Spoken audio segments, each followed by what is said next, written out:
Λοιπόν, το μηχάνημα από το οποίο κόψαμε ήταν το μουσιακό αντικείμενο. Αυτό που σας έδειχνα από το προηγούμενο. Αυτό εδώ στην αριστερά μου αντίθετα είναι η κοινότητα συμβολισμού. Το πρώτο που είδαμε, εκεί που σας έλεγα ότι σχηματίζουμε τα εικονικά θετικά και αρνητικά φορτία, το μέσα γίνεται αυτό. Από εδώ από πάνω βλέπετε το σωλήνα. Φέρνουμε το δίκτυο. Βλέπεις κάτι πάρα πολύ λίγο. Ναι. Αυτό ήθελα βασικά να μας πει. Ότι είναι πάρα πολύ λίγα η εσωτερική επιφάνεια, γιατί για να έχουμε την ποιότητα του ρυθμού, ένα βασικό στοιχείο σημασίας είναι να μην υπάρχει καμία ατέλεια στην εσωτερική επιφάνεια. Πρέπει να είναι πάρα πολύ καλά σχεδιασμένη και να έχει πολύ ομαλή και συγκεκριμένη γεωμετρία η επιφάνεια την εσωτερική. Γιατί βλέπω τόσες κουβέρτες εδώ πέρα. Διακτηρεί τη θερμοκρασία. Ακριβώς.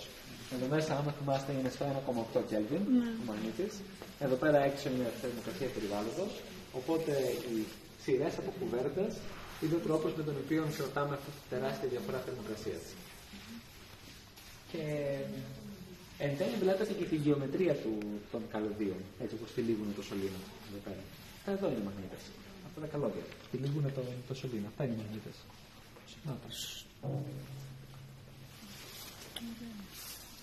Και έχω και μια τελευταία ερώτηση για όλους σας. Εδώ πέρα ανέφερα ότι είναι το σημείο στο οποίο ο ένας μαγνήτης συναντάει τον άλλο μαγνήτη. Γιατί προφανώς 27 χιλιόμετρα δεν είναι από ένα εξάρτημα. Έχουμε εκατοντάδες από μαγνήτες, 10 μέτρα ο καθένας, 15 μέτρα ο καθένας, που προκειμένου στον έναν μετά τον άλλον. Για ποιο λόγο μοιάζει σε σαρπαντήρι? Για ποιο λόγο μοιάζει σε φυσαρμόνικα?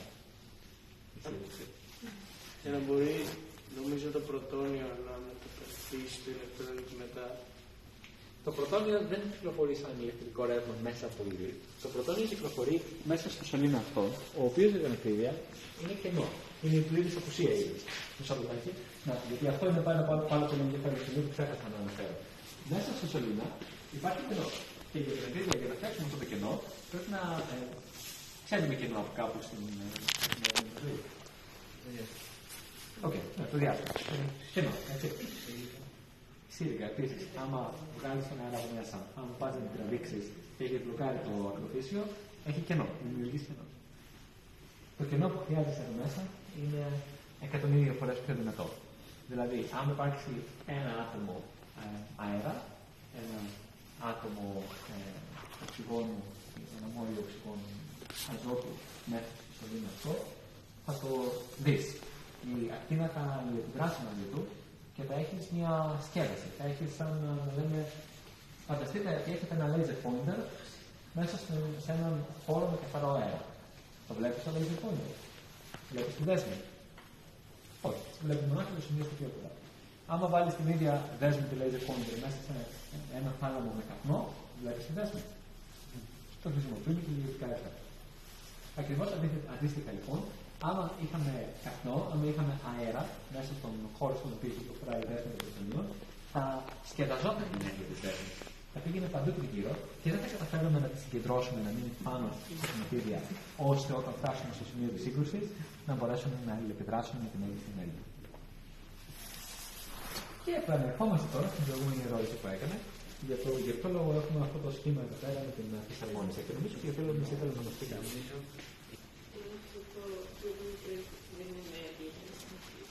Στην ουσία δεν έχει να κάνει με το πρωτόνιο, δεν έχει να κάνει με το τι κυκλοφοράει μέσα στον επιταχυντή, έχει να κάνει με τον επιταχυντή τον ίδιο. Είπαμε ότι ο επιταχυντής πρέπει να ψυχθεί, πρέπει να το φτάσουμε στα σχεδόν 2 Kelvin, μέσα από 8 Kelvin. Αλλά ξεκινάει από μια θερμοκρασία περιβάλλοντος. Όταν εμείς βάλαμε το ένα μηχάνημα δίπλα στο άλλο, είμαστε από θερμοκρασία περιβάλλοντος. Τι γίνεται όταν φέρνεις το ζεστό μέταλλο και το ψύχεις κατά 300 βαθμούς? Και στο επίπεδο 27 χιλιόμετρων μετάλλου, γιατί στην ουσία είναι 27 χιλιόμετρα μέταλλο στο σελίδια, πόσο μεγάλο στολή μπορεί να έχεις με τους 300 βαθμούς διαφορά? Θα έχει μεγέθους 10 μέτρα. Θα έχει μεγέθους 15 μέτρα. Το θερμόμετρο. Μισό λεπτάκι. Κάτσε. Είναι σαν το θερμόμετρο που έχει ένα μέτρο. Στο παλιό στο θερμόμετρο το υδροαργυρικό είχε κυριολεκτικά ένα μέταλλο μέσα, το οποίο συστελόταν και διαστελόταν. Και αυτό μα έδειξε τη θερμοκρασία. Αυτό εδώ, που βλέπουμε τώρα. Είναι στη χρήση, ας πούμε, λειτουργεί. Αυτό που βλέπουμε τώρα είναι το πραγματικό εξάρτημα, αλλά δεν λειτουργεί.